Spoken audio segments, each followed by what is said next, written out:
It was supposed to be a quiet Sunday morning, the kind where you sip your coffee a little slower, let the world take care of itself for a while. We live at the end of the sleepy cul-de-sac, where the most exciting thing to happen in months was the new speed bump the HOA installed with great ceremony. I never thought this was the kind of place where you had to watch your back. Until that morning, my daughter, Eva, was home on leave. She hadn't even been back a full day, fresh off deployment, trying to slip back into normal life, into soft chairs, warm sun, familiar faces. She just wanted to stretch her legs, so she threw on some gym shorts and went for a jog around the neighborhood.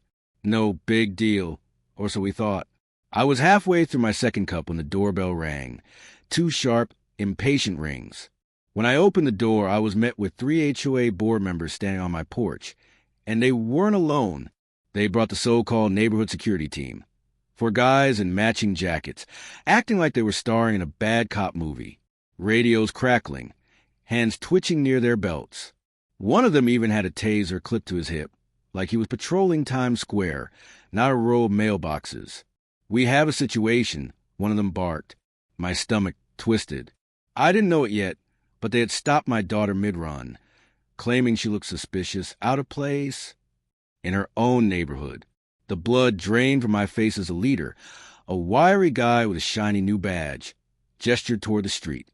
And that's when I heard it, Eva's voice, low and steady, cutting to the morning air. "Let us know in the comments where you're watching from. Because trust me, you're going to want to hear how this unfolds."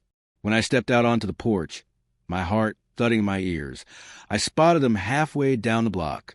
Eva stood perfectly still, shoulders back, arms loose at her sides, surrounded by 4 men, all of them posturing like they were about to make a felony arrest. One of them was waving a clipboard at her, shouting about unauthorized persons on private property. Private property? We paid our dues, paid our taxes. We lived here. She lived here. And now they were treating her like some criminal for jogging past the playground. I called out, my voice sharp with anger, but no one so much as glanced my way. They were locked in on Eva, their little power trip rolling full steam ahead. One of the guards, a heavy-set man with a red face and twitching hands, kept tapping the taser clipped to his belt like he was itching to use it. Eva didn't flinch, didn't move a muscle. She just stood there, calm as stone, eyes locked on the guy barking orders at her. I knew that look. It was the same look she used to give her brothers when they were acting up as kids. Steady, unreadable, a look that said, "You have no idea what you're dealing with." But the HOA crew didn't get it. Not yet. One of them stepped closer, puffing his chest out. "You're trespassing," he barked. "This is a private HOA community. Only registered residents allowed." My stomach dropped. I wanted to laugh and scream at the same time. Registered residents? We'd lived here for 15 years. But Eva didn't even blink. Her voice, when it came, was low and firm enough to rattle the air. "I live here." She didn't shout, didn't argue. She didn't have to. She was giving them one chance, one last chance, to back off. They didn't take it. The air around them crackled, this tight little bubble of tension that made your skin prickle. One of the guards, a tall guy with mirrored sunglasses and a patchy attempt at a beard, snored like he'd just heard the funniest thing all day. "Sure you do," he sneered. He turned to the others, trying to draw a laugh out of them. Heard that one before. Eva didn't move, didn't crack. She just stood there like a statue made of iron, letting them dig their own graves. The leader, the wiry guy with the shiny badge, stepped forward, hand brushing the taser clipped to his belt. His voice dropped low, almost theatrical. "Show us ID or we detain you." Detain. Like he was some kind of real cop. Like he had any right to touch her. My hands clenched into fists at my sides, nails digging into my palms. I wanted to run down there, throw myself between them. But Eva gave me a tiny glance, just a flicker of her eyes, a silent stay put. So I did. Somehow, even when every instinct inside me screamed to protect her, she slowly, deliberately reached into her waistband, hands open, no sudden moves, and pulled out her military ID. She held it up like a peace offering. For a second, none of them moved. Then the leader snatched it from her fingers, eyes skimming the card. His face twisted into confusion, then disbelief. He looked back at his buddies, suddenly unsure. Special Forces? One of them mumbled. The wiry guy's lip curled, like he thought it was a fake. You expect us to believe this? Eva just tilted her head, an almost imperceptible movement, and smiled. Not a warm smile, not a safe one. A smile like a storm on the horizon. And that's when everything started to go sideways. The leader handed the ID back, like it was burning his fingers. Yeah, right, he muttered, but his voice didn't have the same bark anymore. The others shifted uncomfortably, glancing between each other like they knew this wasn't going the way they planned. And still, they wouldn't back down. The heavy-set guy, red-faced and breathing heavy, took a step closer to Eva, one hand hovering near his taser. We're authorized to detain suspicious persons, he barked. You need to comply now. Eva's smile didn't waver. Her voice dropped even lower, calm, razor-sharp. You're about to make a very bad decision. She wasn't threatening. She wasn't posturing. She was warning them. One last, merciful warning. But it sailed clean over their heads. The big guy lunged forward, grabbing for her wrist. And before I could even suck in a breath, before my brain could even catch up, Eva moved. It was like watching a machine kick into action. 1 second she was standing still. The next, she had the guy face down on the grass, his taser skidding uselessly across the sidewalk. He let out a garbled yell, trying to push himself up, but Eva already had his arm pinned in a lock that made my shoulder ache just looking at it. She twisted just enough to keep him down, but not enough to cause real damage. Controlled. Precise. The other guard stood frozen, mouths open, not a single one brave enough to make the next move. The wiry leader fumbled for his radio, his voice cracking as he barked into it for backup. I could hear the words echo down the street. Officer down, request assistance, as if they were caught in some warped, alternate reality. But Eva just stood there, cool as ice, holding the guy in place like she had all the time in the world. We heard the backup coming before we saw them. SUVs rolling slow down the cul-de-sac, tires crunching against the pavement, lights flashing but no sirens. For more guys, all in those same ridiculous jackets with neighborhood security stamped across their backs like it meant something. They piled out fast, moving like they thought they were descending on a real threat. A few of the neighbors had stepped outside by now, drawn by the commotion. I saw blinds twitching, phones in hands. Everyone watching. Nobody interfering. One of the new arrivals, a broad-chested guy with a crew cut and mirrored sunglasses, started barking orders. Step away from the subject. Release him immediately. Eva didn't even glance his way. She leaned down and said something quietly to the man she'd pinned. Too low for me to hear. Whatever it was, it worked. His whole body went slack, like the fight drained out of him in one breath. She let him go gently, like a parent letting go of a kid who didn't know better. Then she turned, slow and deliberate, facing the rest of them. The guy with the crew cut froze mid-step. His face shifted. Recognition. Not fear, respect. The kind you only show to someone who outranks you. Ma'am, he said, voice suddenly tight. Major Eva Callahan? I'll never forget how she nodded, barely a dip of her chin. The kind of nod that carries weight. And that was it. The entire situation flipped like a switch. Every man there suddenly stood straighter, like their spines had been yanked up by a string. Radios went silent. Not a single one of them moved another inch toward her, because now they knew my daughter wasn't just a jogger. She was a decorated Special Forces officer, home on leave, and they had just tried to taser one of the military's most elite. Word traveled fast. By sunset, it wasn't just whispers, it was open talk. The HOA group chat was blowing up, my phone buzzing every few minutes with questions, outrage, and a few too many messages trying to clarify the misunderstanding. But the damage was done. People had seen it with their own eyes, how a woman in running shorts, on her own street, got swarmed by guys with radios and tasers, and how she handled it without breaking a sweat. A few neighbors stopped by that evening, faces tight with apology, muttering things like, I had no idea she was military, or, they really overstepped this time.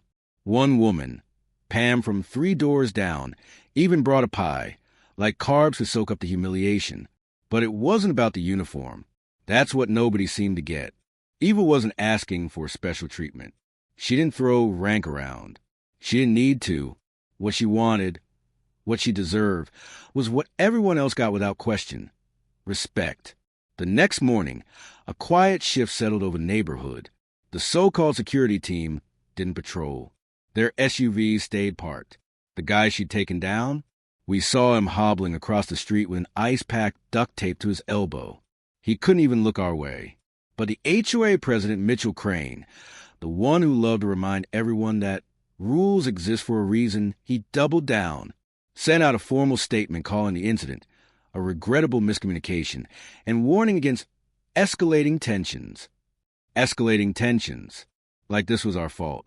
Like Eva hadn't been the one surrounded, threatened, and shoved before she ever said a word. That's when I saw something shift in Eva's eyes. Not anger, resolve. She'd been willing to let it slide, to chalk it up to overzealous wannabe cops. But now it was time to answer for it. All of it. Eva didn't storm into the HOA office. She didn't file a complaint or post a long-winded rant in the neighborhood Facebook group. That wasn't her style. No, she started small, precise, strategic. That night, while the neighborhood wound down and porch lights flicked on one by one, she made a few calls. No drama, no threats, just connections, people she trusted, people who owed her favors from a very different world than Mitchell Crane and his clipboard army. She spent an hour on the back patio, quiet and focused, phone glowing against the dark. I didn't ask what she said. I didn't need to. When she finally came inside, her expression hadn't changed, but I recognized the set of her jaw. It was the same look she used to get before a raid, calm before the breach. The next day, 3 black SUVs with tinted windows rolled into the neighborhood and parked across from the HOA clubhouse. No logos, no sirens, just clean suits, steady eyes, and quiet confidence. A few neighbors peeked out, curious. One even posted a blurry photo on Nextdoor with the caption, "Anyone know what's going on near the rec center?" Eva didn't go with them. She just watched from our porch, sipping coffee like she had all the time in the world. Turns out, Mitchell Crane and his team weren't just overstepping. They were violating private security laws, hiring unlicensed personnel, carrying equipment they weren't certified to use, and operating under authority they didn't legally have. Within the hour, their little security patrol was shut down, badges collected, radios seized. Every one of them sent home like kids who got caught playing dress-up with their dad's tools. But that wasn't the end. Not yet, because Eva wasn't just cleaning up a mess. She was preparing for something bigger. The real reckoning was coming. The HOA clubhouse wasn't much, just a converted garage behind Mitchell Crane's oversized ranch-style house. But that Saturday, it looked like a stage. Folding chairs set up for the monthly board meeting. Coffee tables stacked with stale cookies. And Mitchell, standing at the front in his embroidered polo like he still thought he was in charge. Eva walked in alone. No backup, no threats.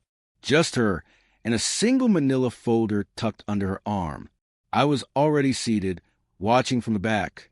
A few neighbors had shown up out of morbid curiosity, some still pretending nothing happened. Others tried to act like they'd always been on our side. Mitchell didn't look up at first, just cleared his throat and started into some boilerplate nonsense about lawn maintenance and mailbox height. Eva waited, calm, patient, until there was a pause. Then she stepped forward. "You forgot an item," she said, voice steady. "The illegal detainment of a U.S. citizen by an unlicensed security force operating under this board's approval." That's when he finally looked at her and paled. "This meeting is for board business only," he stammered. "If you have concerns, I'm not here with concerns," Eva cut in. "I'm here with evidence." She opened the folder and began handing out copies.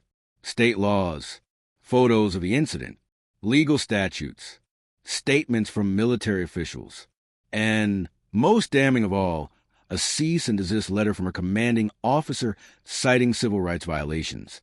"You're welcome to continue this meeting," she said, "but be advised, Any further attempts to intimidate or detain residents will result in federal escalation. Mitchell tried to speak, tried to laugh it off, but no one laughed with him. He looked around the room and saw nothing but silence. No support, no control, just one woman, standing calm, holding a mirror to his cowardice. The days after the meeting felt different, like something had cracked loose beneath the surface of the neighborhood. People didn't say much, but you could feel it, the shift. The way conversation stopped when Mitchell walked by, the way the HOA board, once so loud and smug, suddenly turned quiet as ghosts.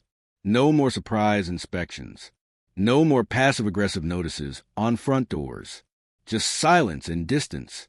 Mitchell tried to hold on to control, sent out a newsletter, tried to rally the old faithful with talk of misunderstandings and growing tensions.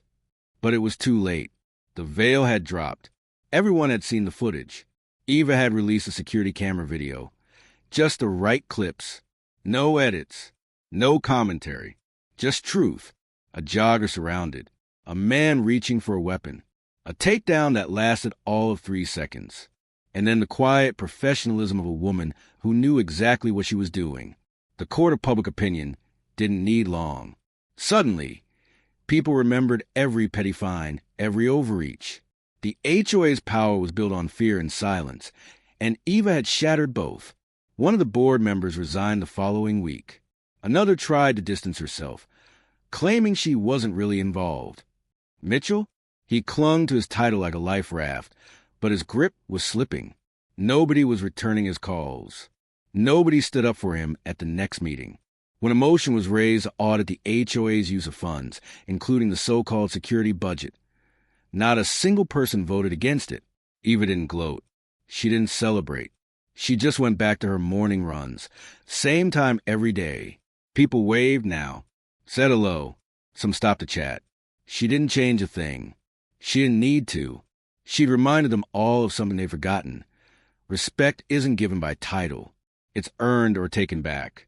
It took a few weeks for things to truly settle, but when they did, you could feel the calm settle back over the cul-de-sac. The silence didn't feel tense anymore. It felt earned, peaceful, restored. The kind of quiet that only comes after a storm has passed and left everything a little clearer in its wake. Eve extended her leave by another week, not because she had to, but because I think she needed to feel the roots again. Be home, walk the streets she used to ride her bike through as a kid without watching her 6. Every morning, I'd find her on the porch, barefoot, coffee in hand, watching the sun climb over the roofs. The same spot where I used to sit and wait for her school bus. Funny how life circles back like that. One afternoon, the woman from across the street, Mrs. Delaney, the one who'd voted for every ridiculous HOA measure in the book, walked over with her granddaughter in tow. She didn't say much, just nodded at Eva, then looked down at the little girl and said, "This is who I was telling you about." And Eva smiled, not the tight one, a real one. Later that night, I asked her why she never pressed charges, why she didn't make more noise. She looked at me for a long time before answering. "Because that's not how you teach people," she said. "Fear gets you compliance. Truth gets you change." And she was right. Mitchell Crane quietly stepped down 2 months later. No speech, no notice, just a folded polo on the clubhouse desk and a locked door. And the neighborhood security team? Disbanded, forgotten. But Eva? People remember her. Not just because she wore a uniform, but because when someone finally stood up, it wasn't with anger. It was with purpose. Quiet, unshakable, unapologetic.